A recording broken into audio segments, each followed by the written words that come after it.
যুক্তরাষ্ট্রের নিষেধাজ্ঞা সর্বোচ্চ শক্তি দিয়ে প্রতিহত করবেন নেতানিয়াহু।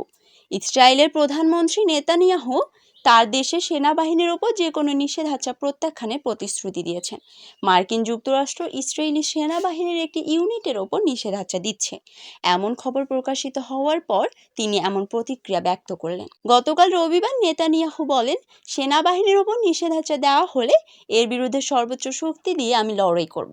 সম্প্রতি এক্সিওস নিউজের প্রতিবেদনে বলা হয়, ফিলিস্তিনে অধিকৃত পশ্চিম তীরে মানবাধিকার লঙ্ঘন করে ইসরায়েলি সেনাবাহিনীর নেতজায় ইহুদা ব্যাটালিয়নের ওপর নিষেধাজ্ঞা আরোপ করতে যাচ্ছে মার্কিন যুক্তরাষ্ট্র।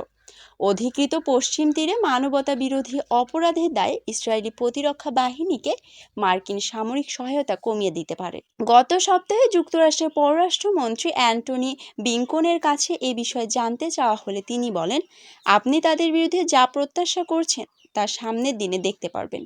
ইসরায়েলের প্রধান মিত্র ওয়াশিংটন এর আগে কখনো ইসরায়েলি প্রতিরক্ষা বাহিনীকে সামরিক সহায়তা বন্ধ রাখার কথা বলেননি। এদিকে ইসরায়েলি সেনাবাহিনীর পক্ষ থেকে বলা হয়েছে, নেতজায় ইয়াহুদা বাহিনী আন্তর্জাতিক আইন অনুসরণ করেই কাজ করছে। ইসরায়েলের প্রতিরক্ষা মন্ত্রী ইভন গ্যালান্ট বলেন, মার্কিন যুক্তরাষ্ট্রে এ ধরনের সিদ্ধান্ত তুলে নেওয়া উচিত, কারণ বিশ্ব এই দুটি দেশের মধ্যে সম্পর্ক আগের তুলনায় আরও ঘনিষ্ঠভাবে দেখছে।